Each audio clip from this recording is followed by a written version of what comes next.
Hello, welcome. Thank you for joining us on this edition of News 2. We hope you had a happy holiday weekend. I'm April Knight in for Sandra Gumansing.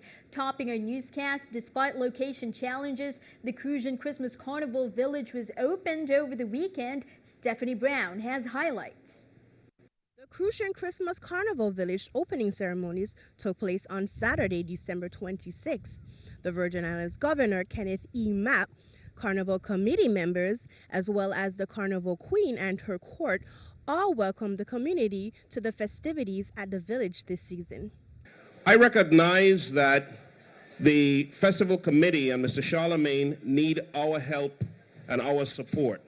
The longtime tradition of Festival Village continues this season, but in a slightly different venue.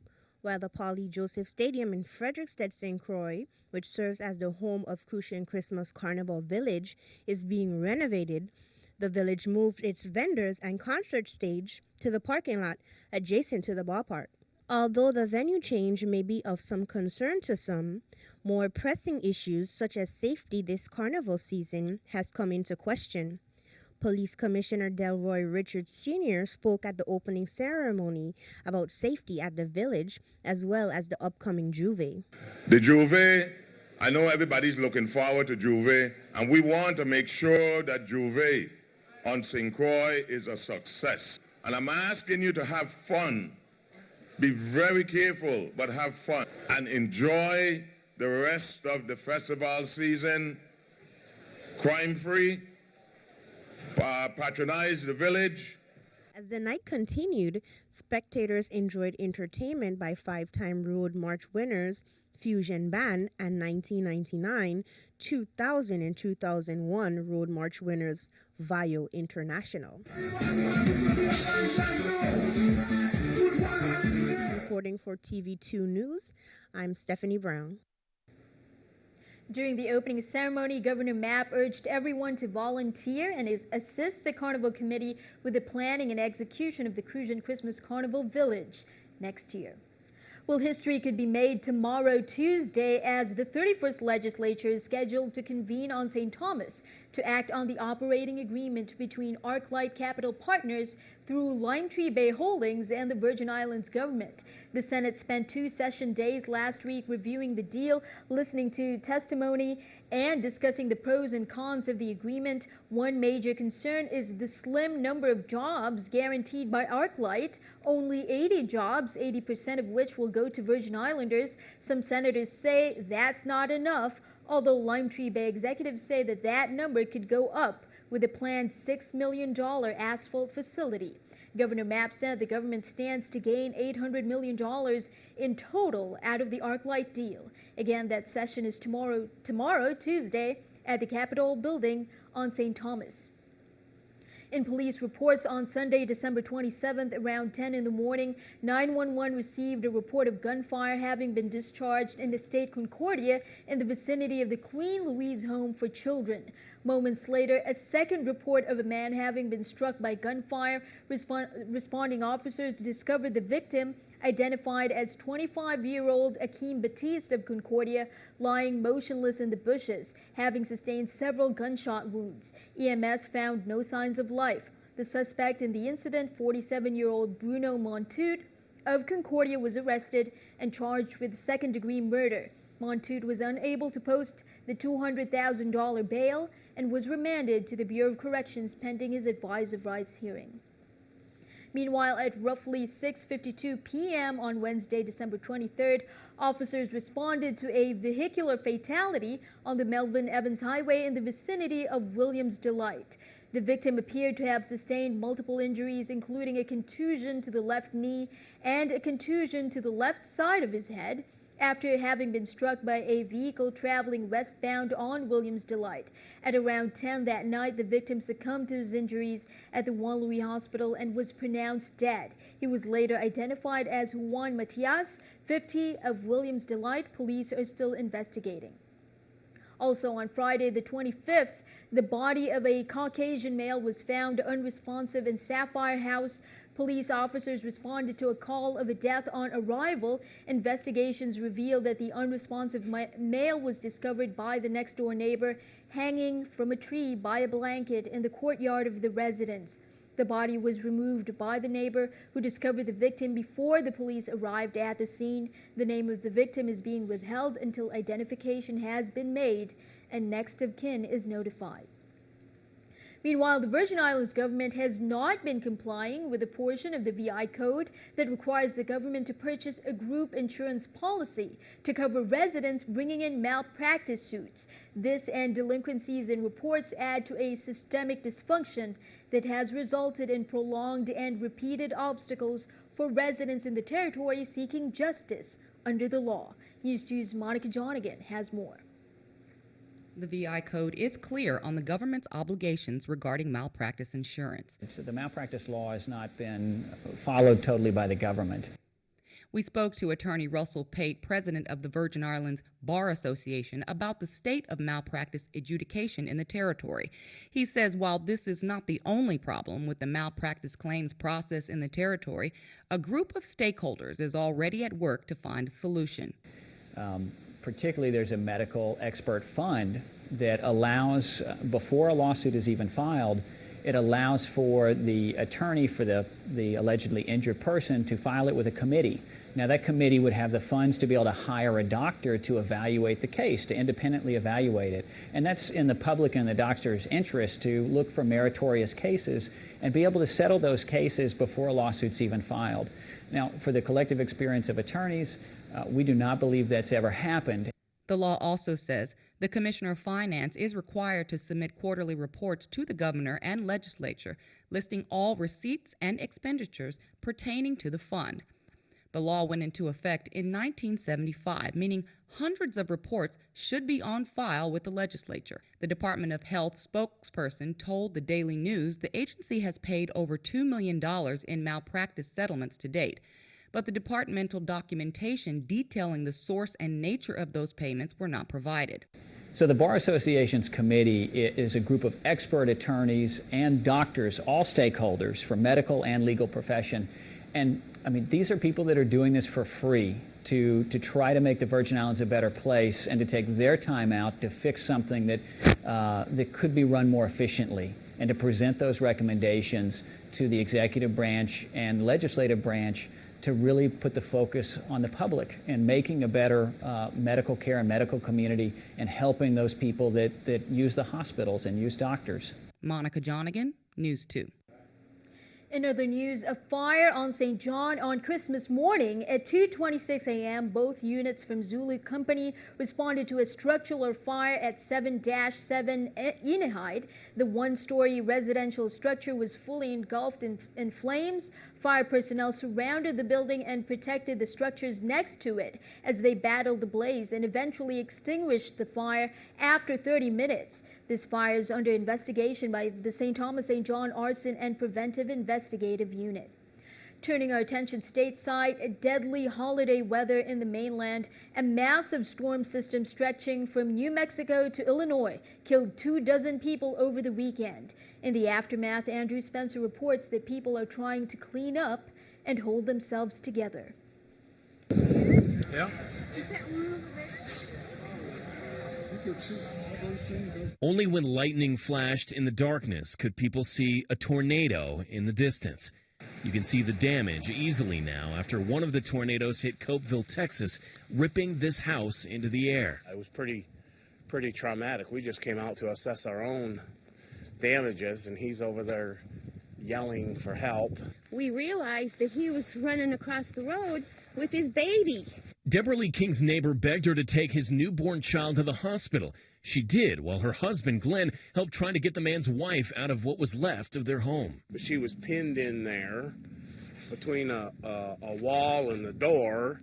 She survived. Her baby did not. A tornado destroyed an elementary school in Red Oak, while just a few blocks away, Willard Jordan and his family cowered inside a closet. That sound, I just can't get that sound out of my head. To hear something, wood, buildings cracking, ripping stuff up, and all we could do was run to the closet and pray, Around the Dallas area, the damage ranges from light to devastating. 8 of the reported deaths happened in Garland, which the National Weather Service now says was hit by an EF4 tornado. Donations of warm clothes and food keep coming into storm shelters all over the area. I have no heat, no electricity. It's not exactly cozy, but Jessica Bandegas says she's just happy to have her family with her. As long as they're safe, I'm happy with that, regardless where I'm at. Sentiment many of the storm survivors can appreciate. Damages, that can always be fixed, but we're very grateful that everybody is alive. I'm Andrew Spencer reporting. And keeping an eye on the economy, oil prices started the last week of the year by falling hard after a brief rally. Crude declined more than 3% Monday to trade below $37 a barrel. Crude had topped $38 per barrel on Thursday, the highest it has been since it started the month above $41. Oil is down more than 11% for the month and is hovering around 7-year lows amid a glut of production and weak demand in China. Here's a look at our New York Stock Exchange with our Stock Market Watch. As you can see, everything down. The Dow 23, NASDAQ 7, S&P 4. Coming up on News 2, an update on your Crucian Carnival calendar, plus a look into how the Virgin Islands celebrated Christmas. We'll be right back.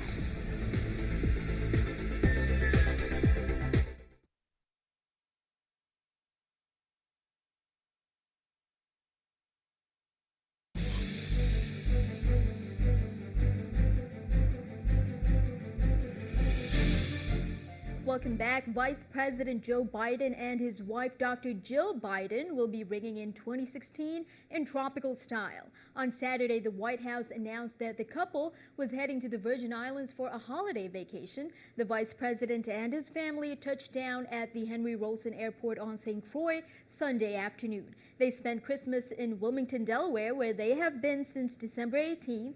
They will stay on St. Croix until next Saturday, January 2nd. There are no public events scheduled. Meanwhile, Innovative's business office and wireless retail store located at Tutu Park on St. Thomas was closed today, December 28th. Deborah Thomas-Smith, Vice President of Customer Care, announced due to unforeseen circumstances, the management of Innovative companies decided to close the Innovative business office and retail store at that location. Normal business hours will resume on Tuesday, December 29th. Innovative apologizes for any inconvenience this may have caused its customers. Well, here's a way to support our public schools on Tuesday, December 29th, and Wednesday, December 30th at Antilles School's Prior Yolek Hall. The Department of Education is hosting 2 nights of fundraiser concerts in conjunction with Dion Parsons United Jazz Foundation. Concerts begin each night at 7:30 p.m. with a special performance by the VI Youth Ensemble from 6 to 7 p.m.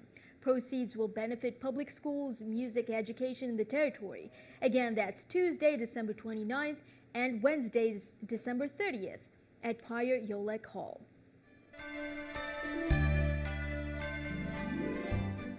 Well, this Christmas, Rotarians provided much-needed comfort and generosity through donations of gifts and also by providing Christmas lunch to those less fortunate in our community. Here's more.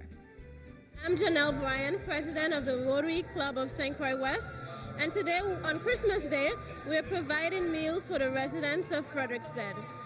Also this week on Monday, we had a Christmas party for the residents of Wim Gardens, where we provided meals and entertainment for the residents there. On Tuesday, we also had our club's Christmas party, and at that party, we collected donations for newborns, and these donations were made to the 1F Louis Hospital yesterday on Christmas Eve. So once again, the members of the Rotary Club of St. Croix West would like to wish all of St. Croix and the Virgin Islands a Merry Christmas and a reminder that we are here to help assist the community in any way we can. Thank you. Meanwhile, over on St. Thomas, for the 39th year in a row, Virgin Islanders gathered early Christmas morning at Emancipation Garden for a grand musical event. The challenge of the carols rang all across downtown, heralding the arrival of Christmas Day.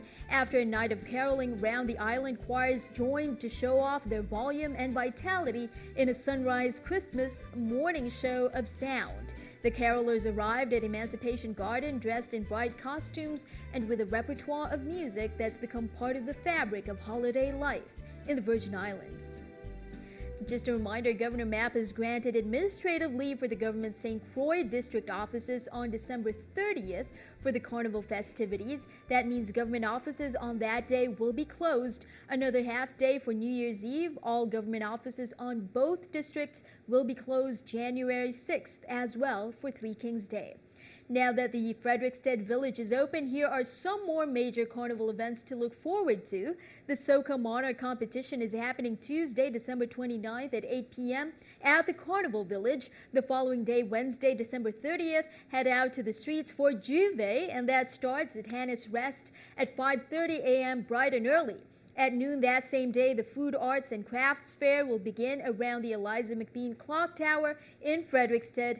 And later that evening on December 30th, Reggae Night in the Frederiksted Carnival Village begins at 8 p.m. Or if you prefer Calypso over Reggae, the Calypso Monarch competition will be occurring at 8 p.m. on December 30th as well at the Island Center for the Performing Arts. On Friday, January 1st, the Children's Parade starts at 10 a.m. in Frederiksted, and then the next day, capping off the carnival celebrations, the Adults Parade starts also at 10 in Frederiksted. And remember, you can go to vicarnivalschedule.com for more information.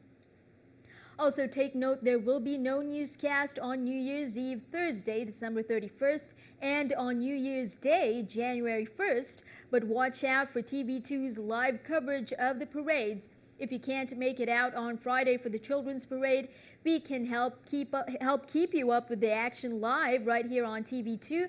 That goes for Saturday as well. The Adults Parade will be aired live on TV2. So make sure you tune in. Again, no newscast on New Year's Eve, Thursday, December 31st, and on New Year's Day, January 1st. We'll be back on Monday, January 4th, with all your carnival highlights. Stick around, your News 2 AccuWeather forecast is coming up next.